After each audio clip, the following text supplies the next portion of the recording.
Howdy. So things are spicing up. I hope that's true for you as well. In a good way. I like things spicy.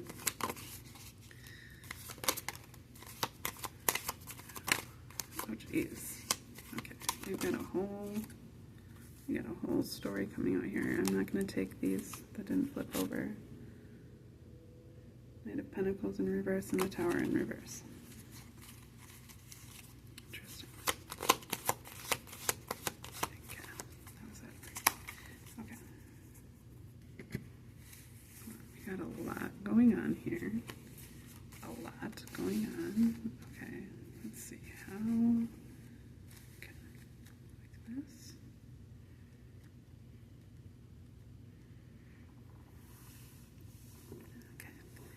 I have the Knight of Wands in the upright. I don't feel like these are clarifications at all. I feel like this is a story that starts with the Knight of Wands and ends with this last card. Okay, so I have the Knight of Wands. I'm going to go through it each card at a time. Okay, so a movement in the direction of energy, of skill, of faith in oneself, of one's magical capacity,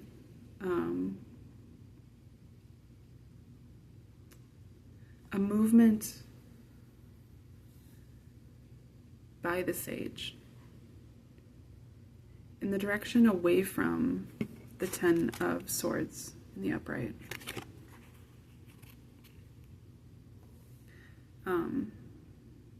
So movement away from lack mentality, away from self-sabotage, away from self-doubt, away from fear of others, influence capacities, like others in, wicked intent against oneself, movement away from fear, and movement in the direction of the Ace of Swords.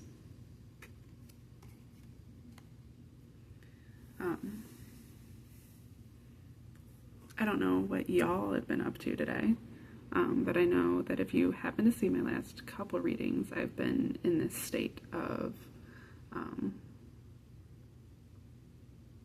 coming to terms with myself and with what it is that I really want out of life and the direction that I'm trying to head. And interestingly enough, we had like a family dinner with the roommates, which we're having another one tomorrow, but we had one this just a couple days ago, and during it, my one roommate had mentioned, I was talking about, kind of the struggle being a stand-up comedian, not just an online comedian or doing, different types of things with comedy, but actually doing stand-up, for the fact that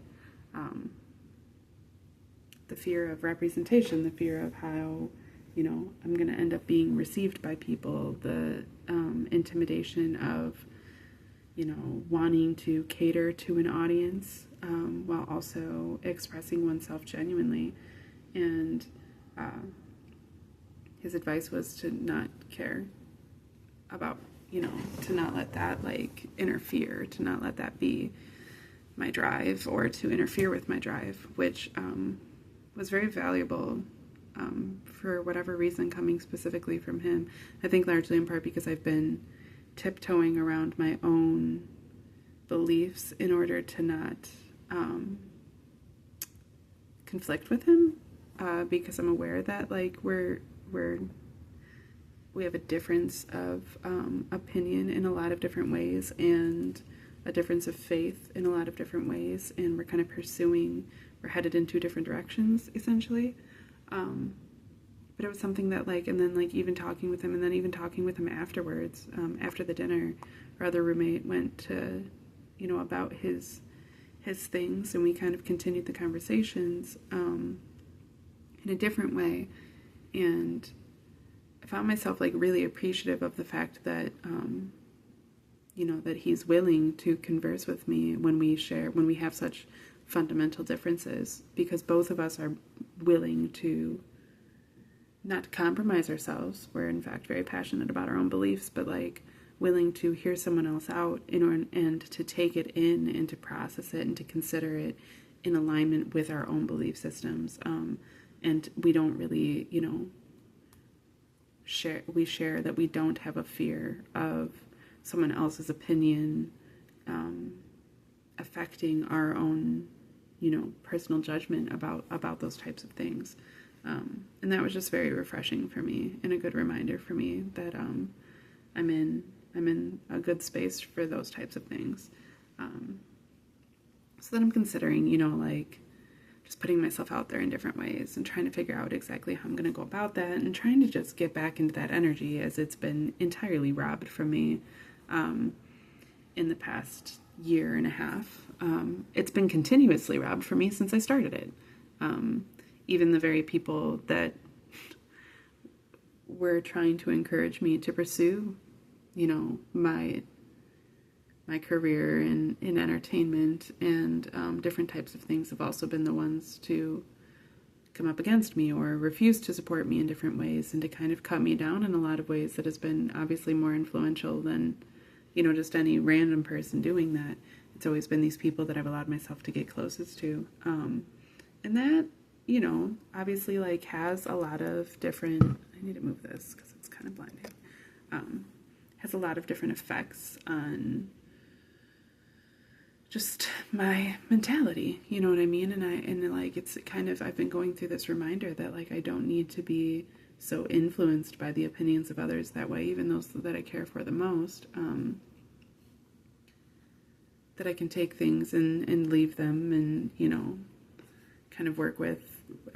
I ultimately, it's still up to me what I do with myself, and I'm still my greatest tool, and I'm what I have left with at the end of the day. So like, not catering to other people's opinions that sort of way, even those that I care for the most. And in that, and then with my last couple of readings or my last couple of videos that I've made, I've really been trying to come to this point of like embracing who I am and what it is that I enjoy, and not letting myself feel guilty or ashamed of that.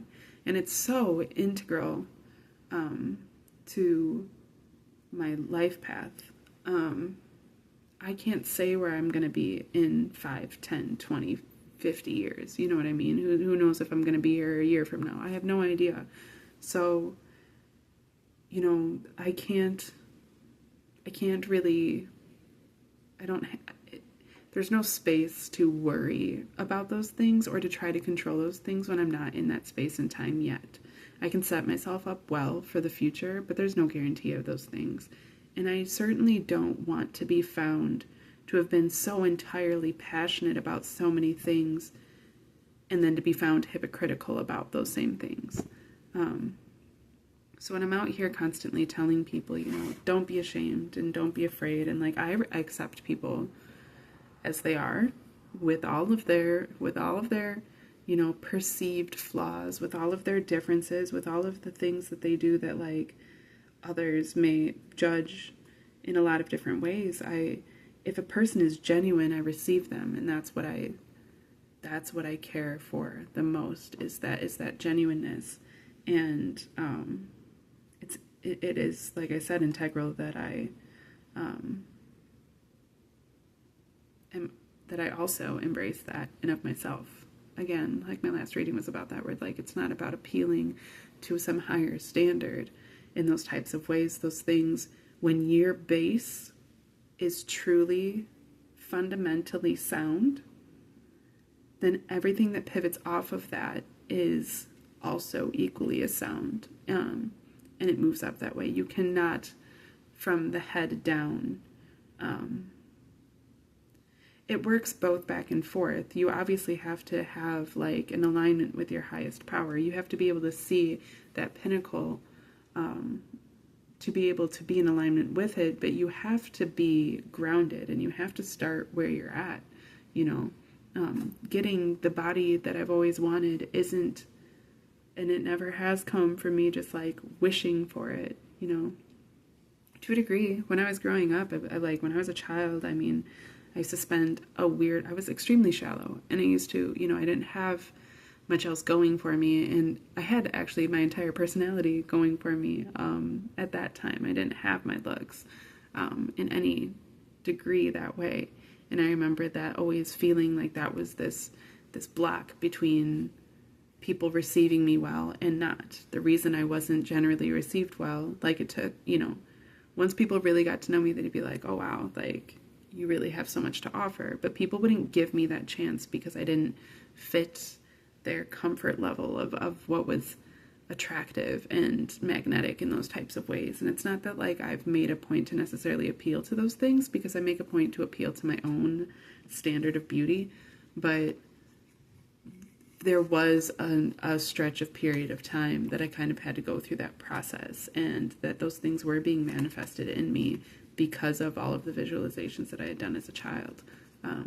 So much of who I am now, like it's like I'd visualize those things, but I had to come to the point of an awareness that I already had those things. I just had to work with them. I had to apply them. I had to embrace them. You know, and that was the thing that I was struggling with so much growing up, was I didn't realize that like I could have those things, that I would have those things, that a lot of that just came with a certain amount of work. I thought that all of these women were, you know, and plus I'm a little girl, right? So I'm comparing myself to like these standards that don't even exist for me at the time. But I felt like everybody else had it, and I just didn't, and I just wouldn't. And I got a lot of that from my mom, who also carries that, you know, and I've tried to embrace those things in order to show her, like, if I can do it, you can do it. I'm fucking you know, just in another body. So like, I don't know, there's been a lot of growth in that direction, and it always has come through moving away from that victim mentality. You know, that's what these three cards are mainly representative of. That's been a core fundamental aspect of my story, which is that in order to move forward in faith in oneself, it has taken moving away from a self-doubt and a self-defeatist attitude, and moving in the direction of knowing that I have the truth and that I have the power and that I can embrace these things and that they're mine to embrace. Which then, you know, immediately as soon as you attain that goal, and as when you attain that level, you find yourself in the Three of Wands in the upright, which is, you know, this feeling that like now the world is my oyster. Now opportunity lies right ahead of me, and it's all for me to choose, you know, which direction I'm going to head, which wand I'm going to use, which, you know, skill I want to work with. And like I'm still getting to that point, you know, and largely it took years for me to understand that what I'm trying to truly accomplish within myself is something so much greater and so much deeper than just the fulfillment of one skill. You know, I have many skills, and that's why like just signing up to be an artist and willing to, you know, contract myself that way never did it for me. Just contracting myself as a musician never did it for me. Just contracting myself as a comedian or as a porn star, none of those things. Like, I've had all of those opportunities handed to me, with the opportunity to make millions off of them. And, you know, as long as I just do this and do that, but like all of it came down to selling my soul, because I'm not trying to pigeonhole myself that way. And that's always been a concern of mine, is pigeonholing myself. Where, you know, you have to constantly kind of come back to this reminder that you are the one carrying the wand, that you are the one with your skills, that you are your master creator. You have to move out of that victim mentality, that being, you know, that any specific type of discipline is equatable to being pigeonholed, to being limited. You have to remember that you have the Ace of Swords in the upright, that you have the power to embrace all that is truly meant for you. So yeah, as soon as you become aware of that, and then become aware of all the opportunity, you know, naturally comes this, you know, feel the Five of Cups in the upright, like this feeling of like, you know, with all of these opportunities, now I'm also seeing like all of the missed opportunities. I'm also seeing like all of these ways that I've made mistakes, all of these things I've fucked up, all of these like, you know, positions that I could have been, that I chose not to be. And, you know, had I just embraced these things and these things, I would be so much further now. And like, you know, that's again, like just a reflection of the lack mentality. You're putting another sword in your back for no reason. You know, the opportunity that's been given to you, like that's what you need to focus on, is that, you know. And so then the following two cards that I have, kind of all of these next three cards kind of go into that, which is I have Temperance in the reverse, directly followed by the Seven of Swords in the upright. And both of those are kind of reflective of, one, you know, as soon as your focus gets shifted onto what you've lost rather than what you have available to you, rather than, you know, looking at these opportunities with excitement and engagement and curiosity, you're looking at it with a sense of disappointment. You become impatient. It feels like those opportunities aren't really at hand, you know, because it's going to take turning around and doing the work to actually focus on these cups that you have, when it's so much easier to focus on the cups you've already had that you fucked up. You know what I mean? And, you know, it's, I mean, even these in of themselves, you know, like he's turned away from these two cups, and in this card, it's the two cups that are being held by the angel with the water being passed between them. It's kind of ignoring that balance of emotions, that balance of life, of part of the balance of life is having those downs. You can't just have ups and ups and ups and ups and ups. You would never appreciate everything that you've been given. In fact, if you were to really look at things from a proper perspective or from a positive perspective, you would realize that all you've ever been given is opportunities to succeed. And that it's, you know, your capacity to focus on the failures rather than the successes that creates that sense of success. And like this in of itself is also a reflection of that. You know, you're not focusing on the successes of the fact that you're already carrying 5 swords. You're focusing on the fact that there's still 2 swords left to grab. And it's not that you know, it's not as negative moving ahead once you've given yourself the time to actually process those things. You will begin to then look at those two cups or those 2 swords that you still have left to grab. But you won't be going about it in this victim mentality. You won't keep falling back to that victim mentality. You'll move away from that, and you'll move into, you know, this sense of confidence of self, of knowing that you have what it takes. You know the work that needs to be done, and you can trust yourself to do it.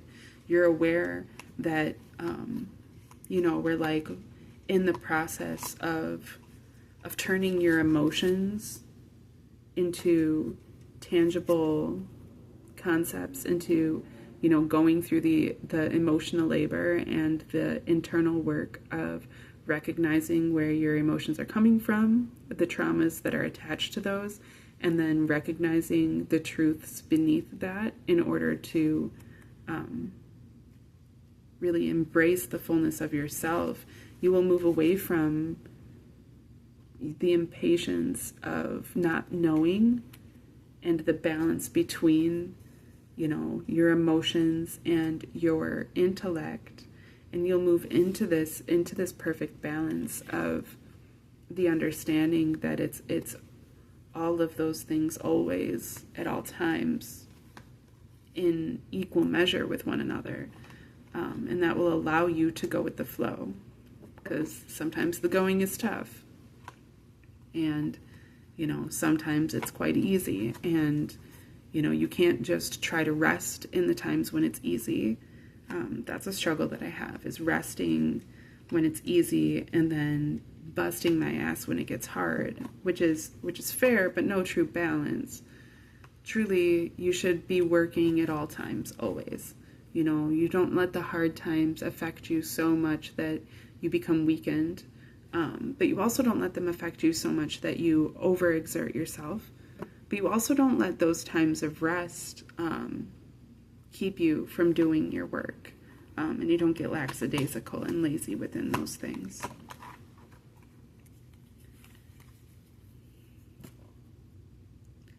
The Nine of Pentacles in the reverse. You don't get too comfortable with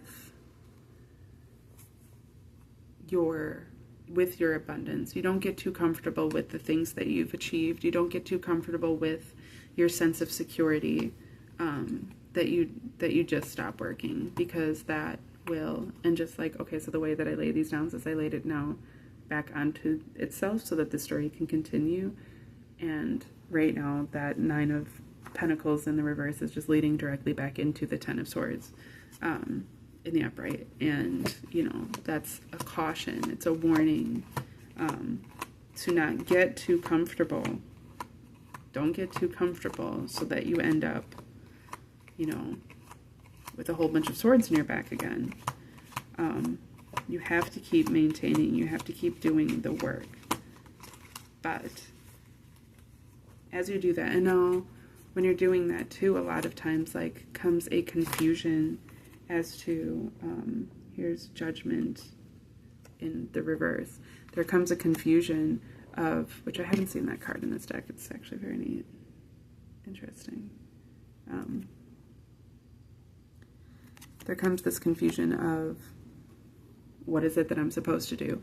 There comes a self-doubt of, okay, I've already done this, I've already laid out the story, and I've already worked through, and I've already done this much. I actually already mastered it. So now that I'm at the beginning again, you know, and I'm working through these things, why do I feel so discomforted? Why do I feel so unstable? And what does that mean of the decisions that I've made thus far? Maybe I'm going down the wrong path. Maybe I made the wrong decisions. That's an inevitability. That is an inevitability, but directly next to that is the Ace of Swords, the reminder, you know, when you master something, that's why like the degrees in like the Freemason steps work the way that they do. When you get to your first master number, everything feels like great because you mastered it all, and it's enlightenment and it's so good. But by the next step, and up until you reach the next master number, you realize that you're actually, it's kind of like a game of Mario, where like everything you just learned wasn't, you don't get the princess now. You didn't defeat Bowser. Like, it isn't the end, it's actually just the beginning. Now you have everything that you just learned in order to now go through essentially the same sort of bullshit again, only now you understand it better and now you know what to do with it. Right? That's like the second step in mastery. The King of Cups. So at that point, you know, in the midst of that sense of, can I really trust everything that I've done? What does this mean? You suddenly realize like, oh, okay. So now all of those things that frustrated you so much, that seemed so impossible the first time around, suddenly now you know it's not impossible. You know it's just a matter of mastering it. And you start to be able to note the ways of going about that. You start to be able to note, you know, what it is that needs to be done. You start to notice, you know, things before they even happen, because you're already kind of privy to the game, right? which leads you back into the Three of Wands. It leads you back into this sense of opportunity that now you can, again, look with a sense of curiosity. You can look at the game for what it is and be more on top of those feelings.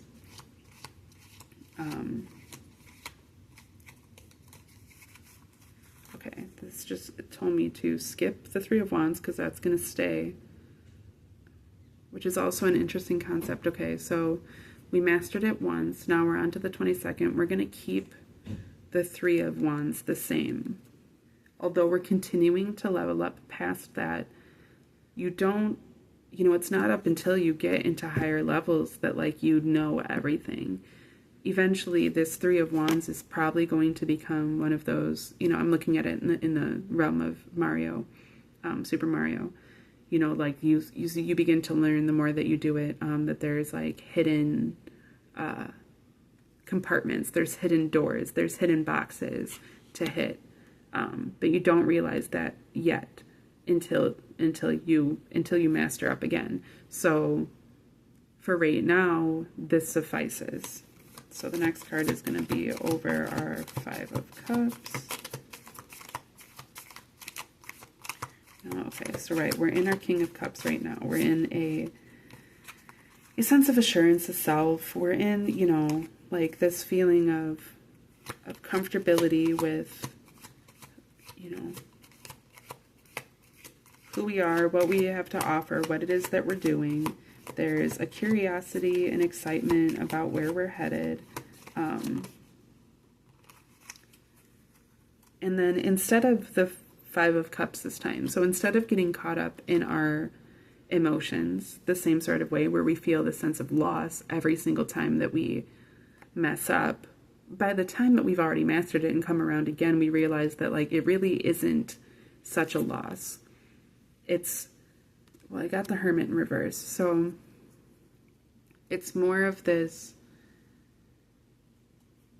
you know, that would be inner reflection. This is kind of a projection of that, which is that, like, you realize that it isn't such a loss. You realize that the game continues on, and that you continue to power through it, and that you'll learn. And so even if you just keep dying the second time around, you're not so scared anymore. There isn't all those same trepidations. Now there's more of a drive, but there's also more of a sense of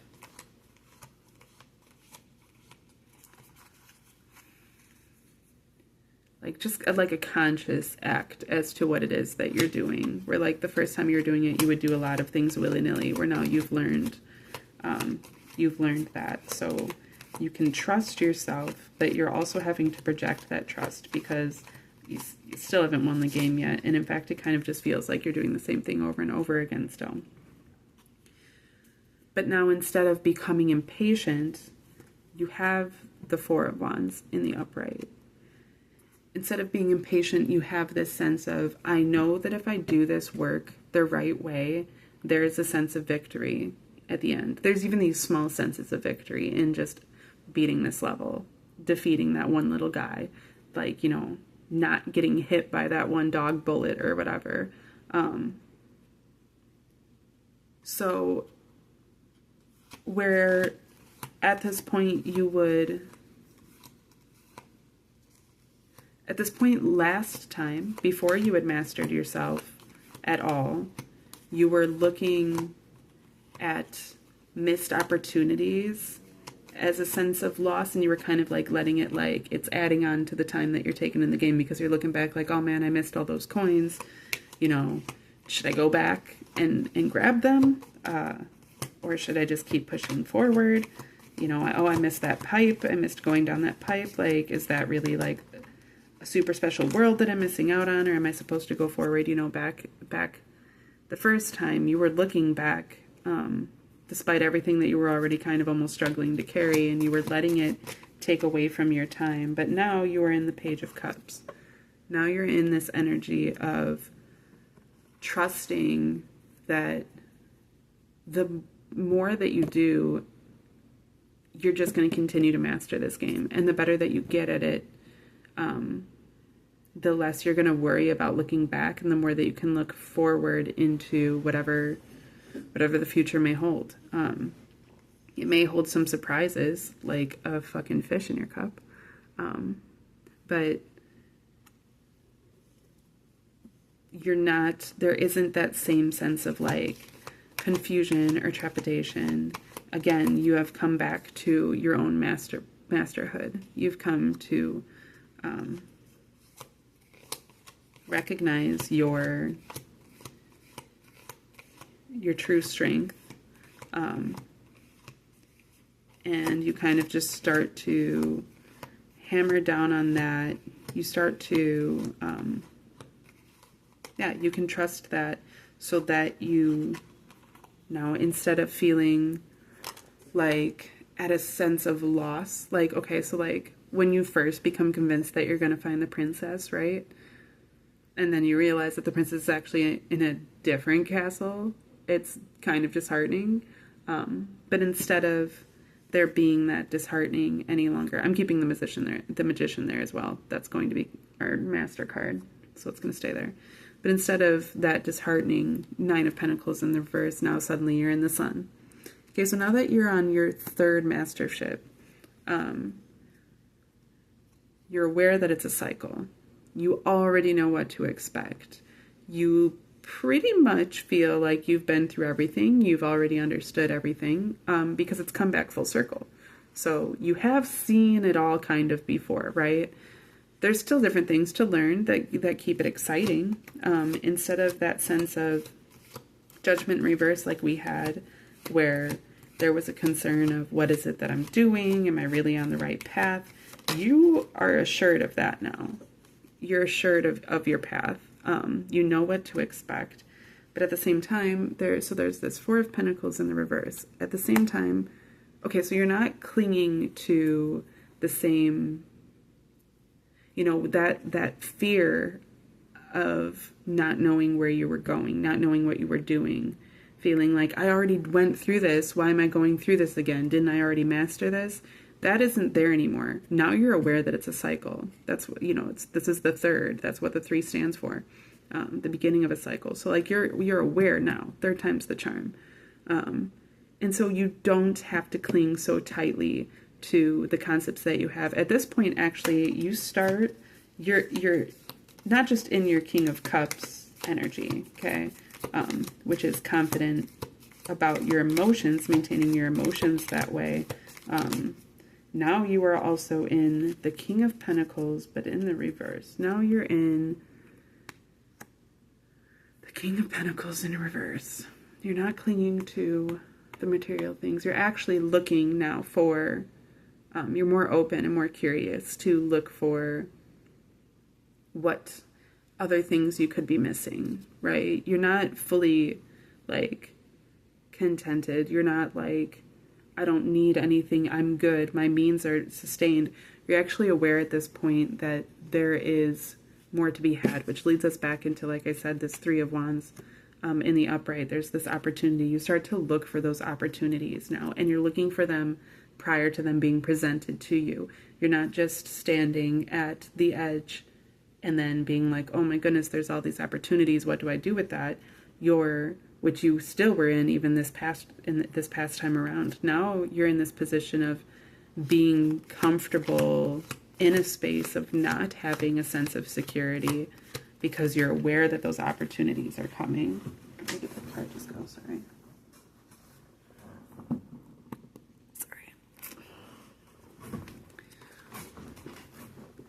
The 7 of Cups, right? Yeah, 7 of Cups in the reverse.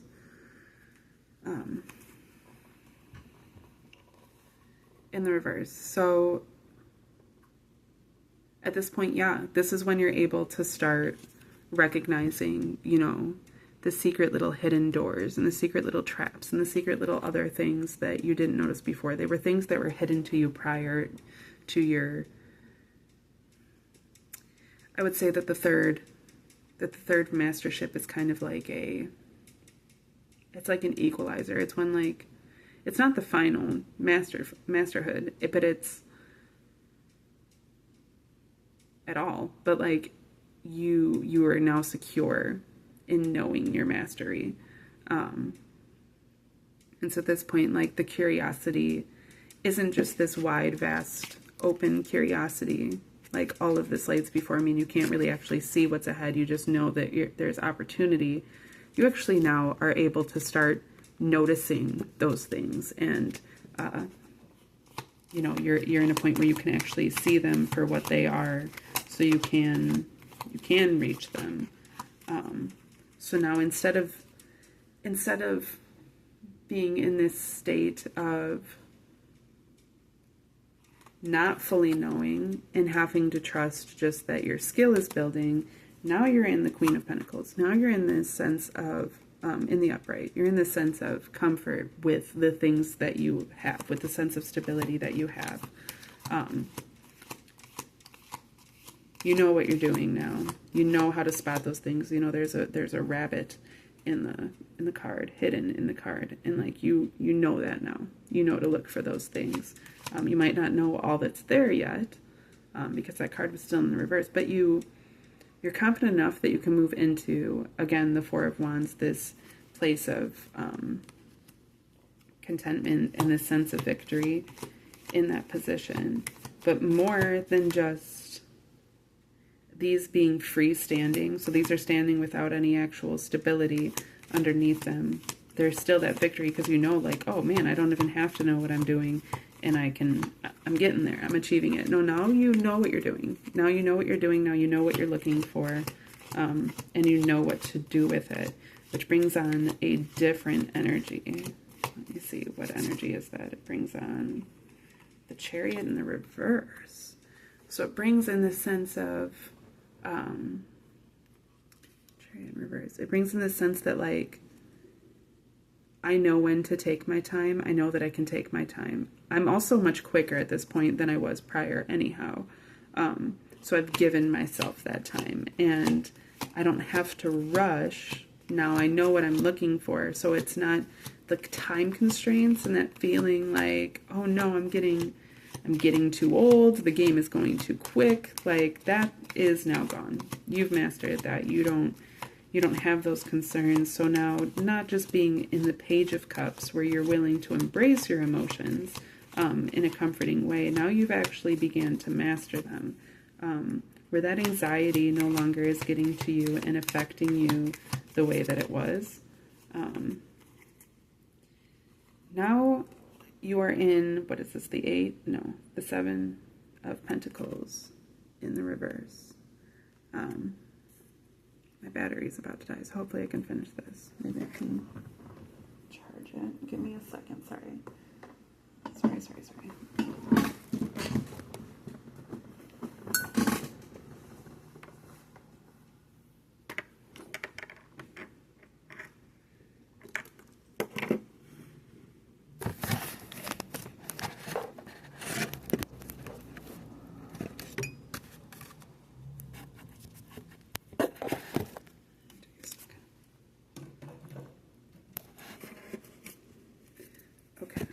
Yeah, it sucks because of the cord.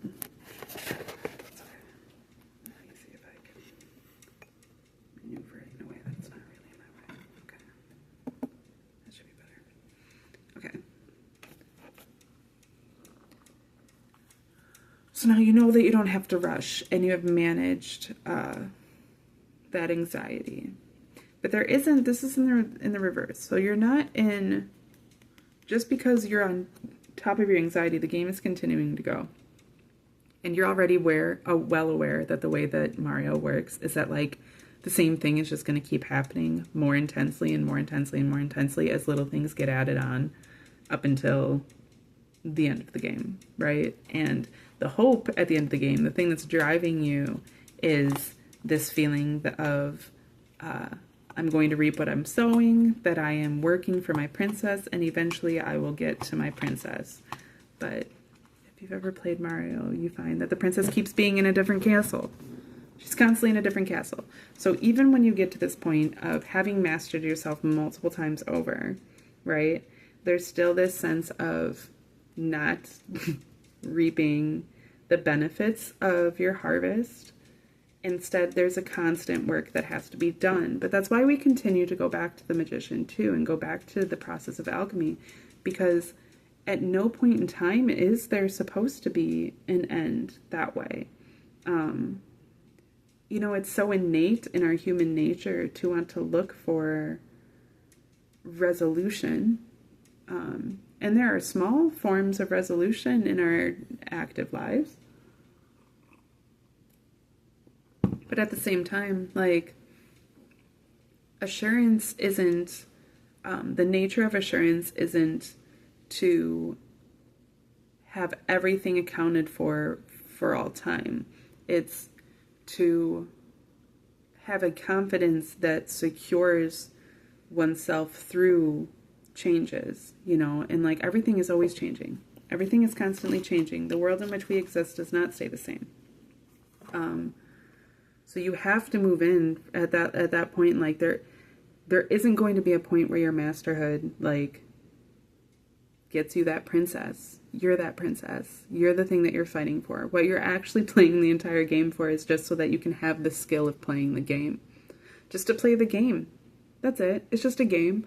And so, you know, there isn't this ideal to be reached. And I personally know that that's something that I tend to get very caught up on, and that I always have. So like, as I've been doing this work to remove myself from that and to just embrace myself fully as I am, like, that is the next step in the masterhood, is to be willing to accept that you are blind and bound moving through this, you know, this is the Eight of Swords, moving through like this, you know, land of constant potential conflict. But that's the point of mastering yourself too, so that you don't feel like you're in a point of being compromised, that you can even be blind and bound, and that you can still move through it with a sense of confidence because you already know what you're doing. You know yourself. You know, so again, like reflected in the Nine of Cups in the reverse, you're not,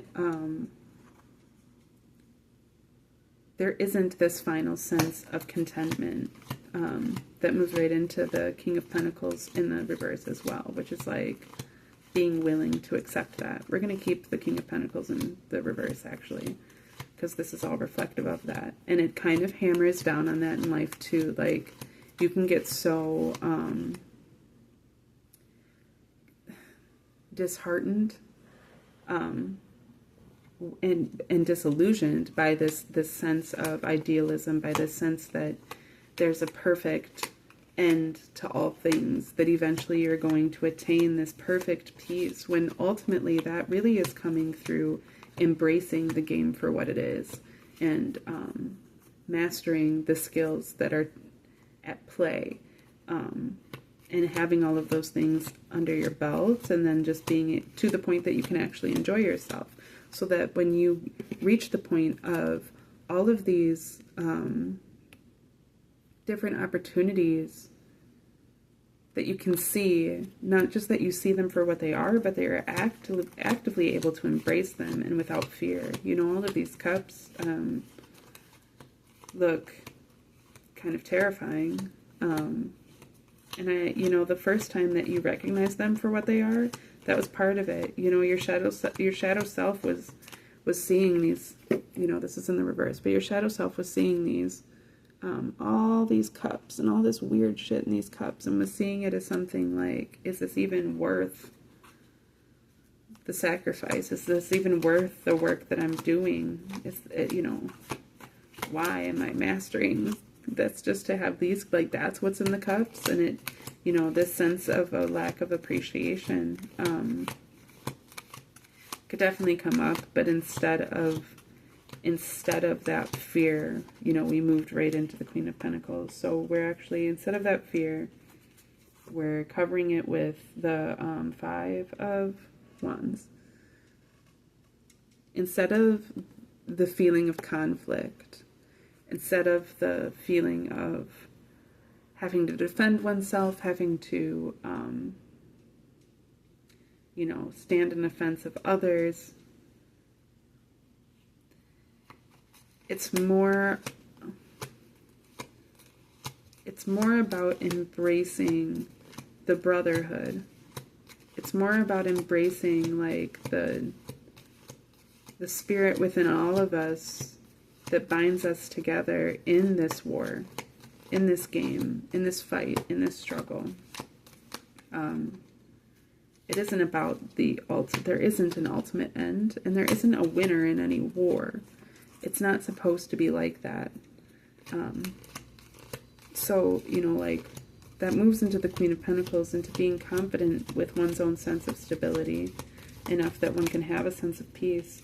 But beyond that, we also have the King of Swords, which is that, you know, it's not just an emotion of being confident in oneself because I've been able to embrace that we are all just in this brotherhood, and that we are all, you know, fighting our own fight, and just playing our own game and mastering our own selves. But the truth that is what is to be had, the truth that, you know, at the top of his throne, he has a butterfly encased with 2 crescent moons pointed inward toward him, which is a sense of embracing both aspects of one's emotional state in order to transform into one's truest self. You know, in the Ace of Swords, the King of Swords, holding the sword, the single sword, is a sign of knowing oneself, of trusting oneself, of having a security in oneself. And this comes from, you know, being able to embrace that one is their own master and a master of none, and that there is no true masters, and that we are all just a bunch of boys playing with wands. You know, at the end of the game, you're just another person playing Mario. You know, it's not so significant. So then, instead of having, you know, this pause in order to give ourselves some time and space and being able to slow things down, because now we recognize that there's a time and space, there's the Queen of Wands. You know, instead of just, like, you get to see yourself, like I said, like, we're all children at play. And the Queen of Wands is like being able to embrace the freedom that comes with knowing oneself as merely playing a game, and the energy of growth and of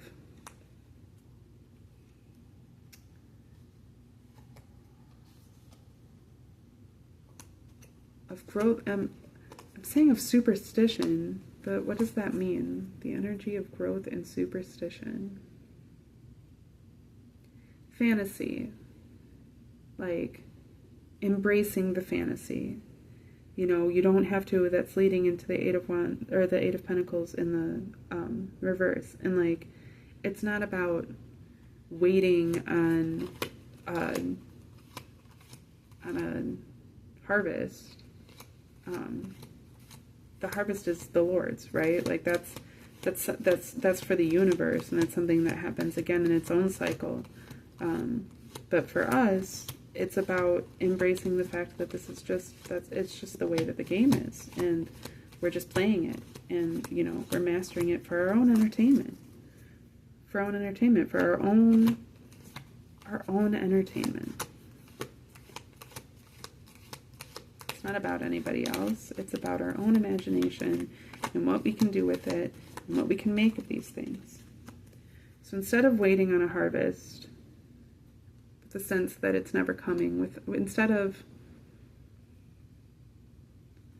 this anticipation that the work that we're doing for ourselves and in the world has an ultimate resolution, which would be, you know, reflected by the Six of Wands in the upright, which is a sense of victory.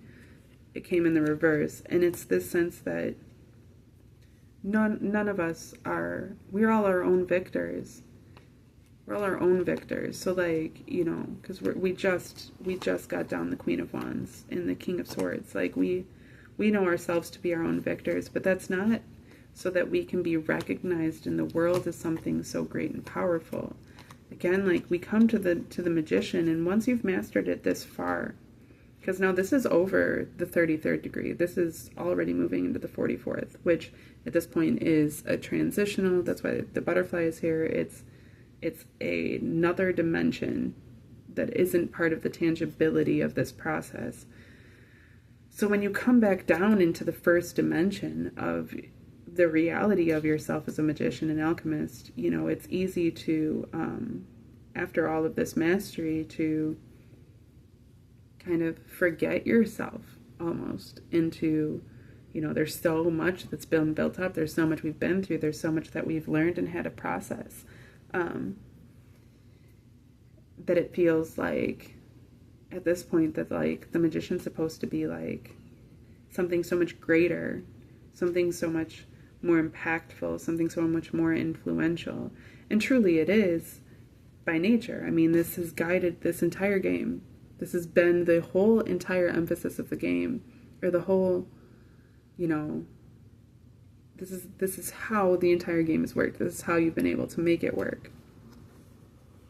But at the same time, you have to maintain it as its own humble beginning and as its own humble ending. Because when you look for something so much greater beyond it, you're not fully in balance. The full balance, you know, it comes outside this ellipses, like, can go as far as you want outside of that singularity, but that singularity is still what bonds it and what brings it back to itself. And ultimately, this is a cycle that keeps happening on top of itself. And there's a beauty in that, and there's a power in that, and it's about embracing those things in order to enjoy it. You know, otherwise, like, that's the downfall of so much theology nowadays, is that people become so set on a sense of resolution and a sense of peace being a sense of resolution, you know, something so definitive that they'd be willing to stop the entire game. They just want the game to end. They just want the game to end, right? Because that, like, that's where they'll find peace. And I've struggled with this for much of my life, that same feeling, you know, and never wanting to play Mario because I hated that it was just the same thing again and again and again and again, and this mastership just feels so redundant. But that is the beauty of life. It's about, you know, life doesn't get better if you aren't willing to yourself mature in a spiritual fashion, you know, emotionally, physically, mentally, spiritually. You know, you can gain as much knowledge as you want, and you still won't find yourself satisfied. You can have the family that you're looking for, the job that you want, the partner that makes you happy, you know, you can present yourself in society the ways that you hope to and have all of this affluence, and it still won't fulfill your soul. You can have all of the strength, all of the power, all of the influence, and it still isn't going to satisfy that desire for true peace and resolution that is within all of us, unless you are willing to spiritually humble yourself down to just the basic truth that you are the magician. You are the alchemist of your own life. You know, you choose what it is that you believe and how you believe it and how you act upon it. That's your choice. Those are your actions in motion. That's your power. And that's your connection to your power. And that is your highest power. Just because it's the lowliest card in this entire story does not mean that it isn't the highest power. There's a quote in the Tao, I wonder if I could find it easily, that refers to the sea being the lowest point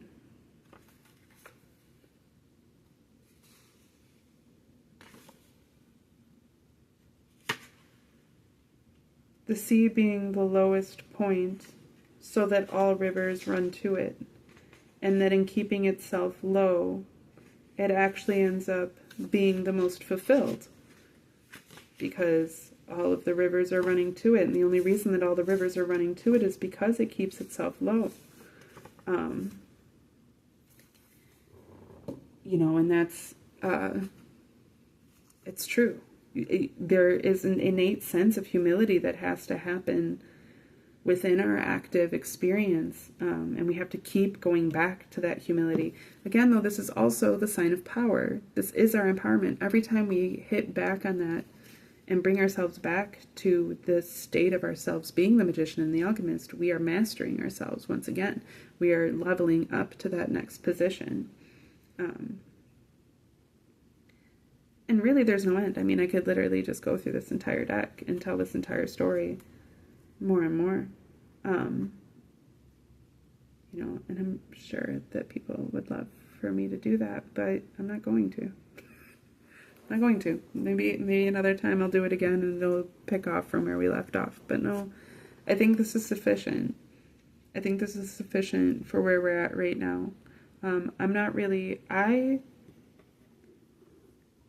do have the capacity within myself and within my own spiritual power to see the future in different ways, and in different circumstances and with different people.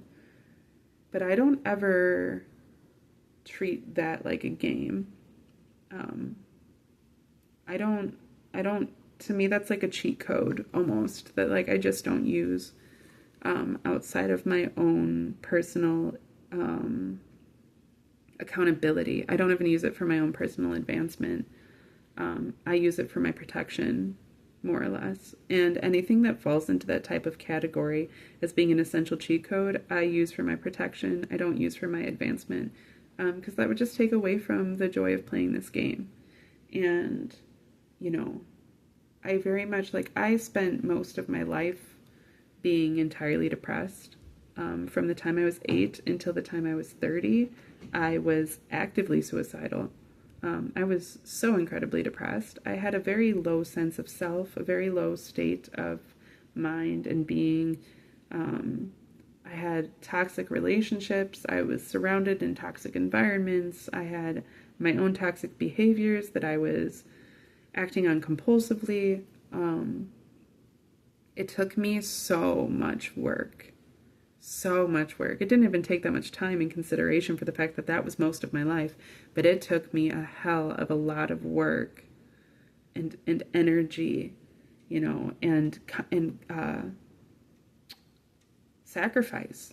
I had to sacrifice so many different things just to get to this point. I sacrificed everything to get to where I'm at. Everything.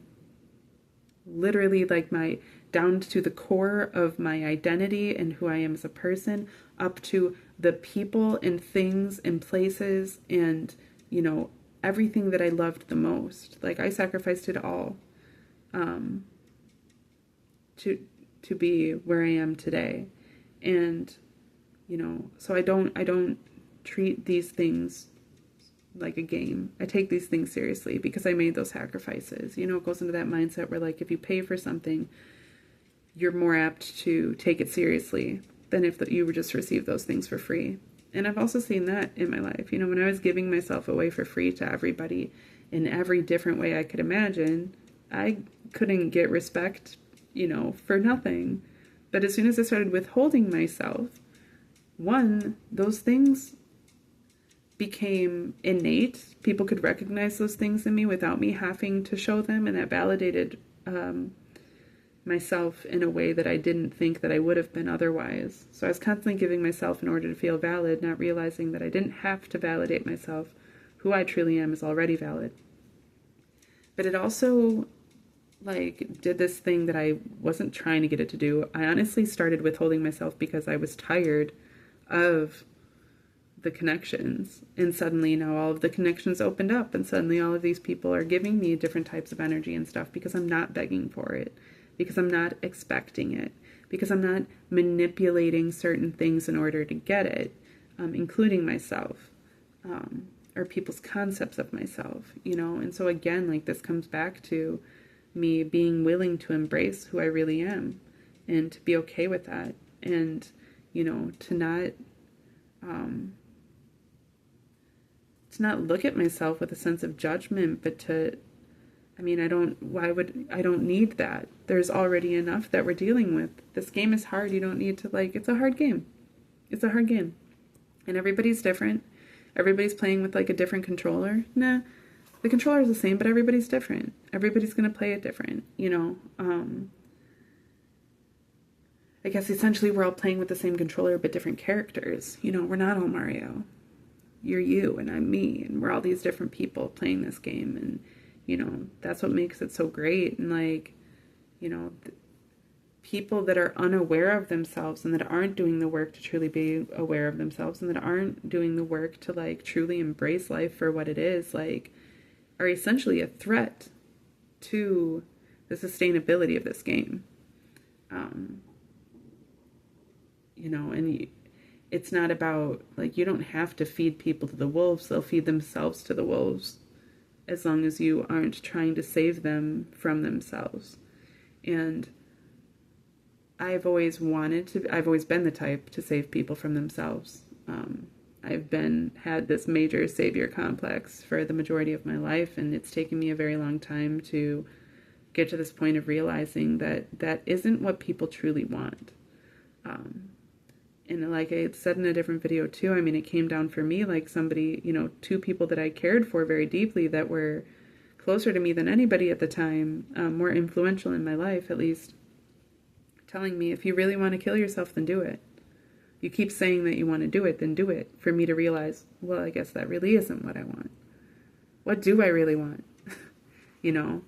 And that's, you know, that I do believe that that's just innate in the human nature. And our human nature is that, you know, we love to convince ourselves of so many things that aren't actually true. But when it comes down to the nit and gritty aspect of being, when we're forced to confront ourselves because nobody else is doing it for us, we do. Or we don't. And that is the essence of our free will. You know, and you can't take that from a person, and you shouldn't want to. Because that ultimately isn't going to make you this great person. Me thinking that saving people from their own free will was somehow making me an upright or righteous person was bullshit. It was an egotistical, narcissistic lie I was convincing of myself while trying to convince myself that I wasn't egotistical and narcissistic. It was a very manipulative game that I was playing with other people's well-being, and that's not fair. You know, when ultimately, anything I do otherwise, if I just do something for myself and a whole bunch of people don't like it and they think it's stepping on their toes, then move out of my way. You know, I have every right to take up as much space as I choose to. So do you. And that's the state of the game. We are waging a constant war with each other regardless. We are all playing this game that way regardless. But until you become fully aware of yourself, you will consider yourself a victim of your own circumstance. And that isn't the truth. And so if I'm choosing to live in the truth, I'm not going to, be for you. I'm not going to cater to you. I'm going to cater to the truth. I'm going to cater to what I know to be the best thing for me. And then I'm going to let the truth speak for itself. And if you are someone who is also given to the truth and to the light, you will see those things. If you're someone that wants to continue to live in darkness, you have that opportunity. And if you want to feel while you stand over there in the shadows and nobody can see you, and poor pitiful you, I mean, as long as you feel that way, that's where you're going to stay. It takes stepping into the light and to be able to actually see things for what they are and to embrace that and to be okay, then what can I do with that? To make it something, you know? And life isn't just going to be handed to you. You have to do the work. The only reason I am in the position of opportunity that I'm in right now is because I have done the work. And we do exist in this tangible spiritual realm that manifests itself in the third dimension. There's something so much grander than what you are seeing right before your face. You know, it's not just that, and it's not just your senses either. There are human beings that are either born with or have lost their capacity for, born without or have lost their capacities for their sensory abilities, and they still have life. They're still playing this game. So there's something so much deeper than these surface things that we tend to try to validate ourselves off of and then find resolution in. And as long as we're doing that, we are deceiving ourselves. If I am someone that doesn't want to continue to give into social structures of deceit, then I'm going to embrace the fullness of my own mastership in this game, despite what anybody else thinks or feels or could judge those things by. Other people may say, you got this from selling out this way. But if I know in my heart that I've never sold out, that's not for them to say.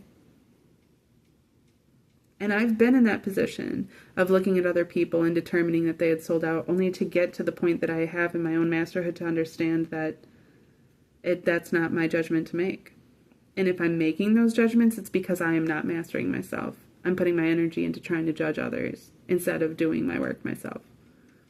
Ultimately, that's what it comes down to. There's no reason to look at other people's lives and what other people are doing with their lives. There really isn't. We can change the world and affect many things, but at the same time, there's also a position where we shouldn't be doing that either. You know, I dedicated my life to the Lord for years to be a missionary.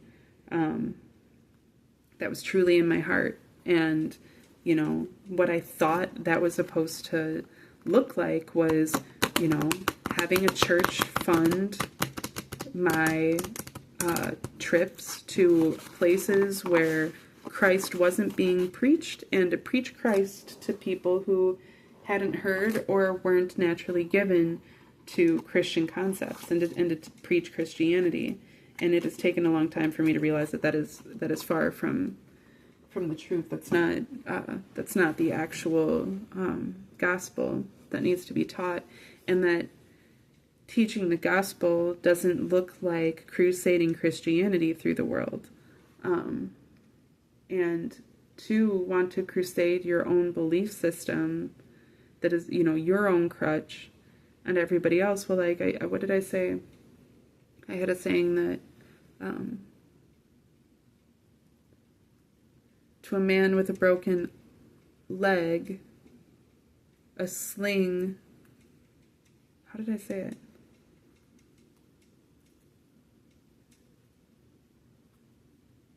To the man with a broken leg who only has an arm sling, he may feel helpless, but to the man with a broken arm, he is a savior. You know, and like, everybody has their own needs. For me to look at people that I saw in Honduras when I was 18 on a missions trip as somehow less in alignment with their highest power because they weren't worshiping God the way that I had been taught to worship God, while they were obviously happier not being part of so much of this system. You know, they're in their own place. They're in their own world. It was so vastly different from my own experience that I truly couldn't judge, but I was, you know, and I was even trying to judge with the purest heart that I had. I just didn't have that pure of a heart. So I've done a lot of work now to understand that, like, if I really have a pure heart too, then I'm not these things aren't getting caught up in my concepts as they are siphoned through me. That isn't a clear filter. You know, a clean filter is catching all of the bullshit, but letting the truth run through freely. A good working filter, right? And, you know, the bullshit is generally the bias of my own opinion on anyone else's experience, because it's not my experience. That's not my soul. I can't sell somebody else's soul, and I shouldn't want to. I can't save somebody else's soul, and I shouldn't want to. That's for them, you know. It's not a mark of a genuinely empathetic person to be so concerned with other people. And I think that I had convinced myself of that, and I think most people have themselves convinced of that. But concern isn't the epitome of care. Caring for myself the best that I can and ensuring if my life, and I'm somebody who's done work to make sure that I'm not just being an arrogant cock everywhere that I go, right? But like if my life is good and sustainable and as in alignment with my highest power as I can have it be, then it's going to be in alignment with everybody else's too. Everything else is going to fall into alignment that way. And there's so much space for people to misuse forms of power and these systems that are in place to benefit the world. And most people do, to be honest. But at the same time, again, so much of this is just a personal judgment when I'm not in that position. We love to, like in America, we love to judge our politicians, you know, and this is how it should be, and this is what we should be doing, and, you know, we know it best, but ultimately, like, if we were in those positions, we would probably feel differently than we think than we would. Most of us aren't handed that level of power and responsibility, aren't trained or educated those ways, aren't placed into those societies. And those of us who have been in different ways are those that recognize that if it's not our role and our position, it's not for us to judge, you know. We're too busy worrying about our own roles and our own positions and what it is that we're to do with everything that we've been given, you know. And you just hope for the best, but that's part of the game. You know, you don't, if you're into modding, we live in such a weird world where people are like, oh, well, I don't like it like this, so I'm just going to learn how to control it different, instead of learning how to control themselves different. And ultimately, that's not sustainable. It's not sustainable. That's why the more you mod your Skyrim game, the more fucked up the game gets and the more glitches you end up having. And you can just appreciate it for what it is. It actually works perfectly. I barely ever have glitches until I'm like saving too much prior to, you know, doing something stupid. But that's still breaking the game, right? If I played the game it was meant to be played, I could play endless amount of characters just fine. That's the way the game was crafted. That's the way it was made to work. And that's what I would like to get us back to. It's playing the game the way it's supposed to be played. You know, because too many of us have just gone off the deep end. That's a big part of maintaining a sense of secrecy. You know, a lot of people find me very secretive, and it's not that I'm secretive. You know, I try to be a very genuine person, but there's just straight up things that people don't need to know about me. I already give you so much. I am willing to be quite open about many things, but the sources of my power are so innately personal that, like, nobody else needs to be a part of that. Why would I tell you those things just to have your opinion about it? I don't care about your opinion, and I don't need your opinion. And if my highest power and your highest power are the same highest power, then we're connecting anyways. We don't need to discuss that. We can just be in that. And if they aren't the same, then all that you're asking for is an argument by bringing those things up. So, like, I don't need to engage with those things. People don't need to know, like, you know, how I make a living or what I do. If I choose to tell you what I'm doing for work at any given time, consider it a blessing. And generally the only times I need to do that too are because I'm, you know, trying to show people how to engage socially. But, like, I don't need people to know, like, what I'm doing in my personal life, who I'm with, when I'm with them, where I'm at any given point in time.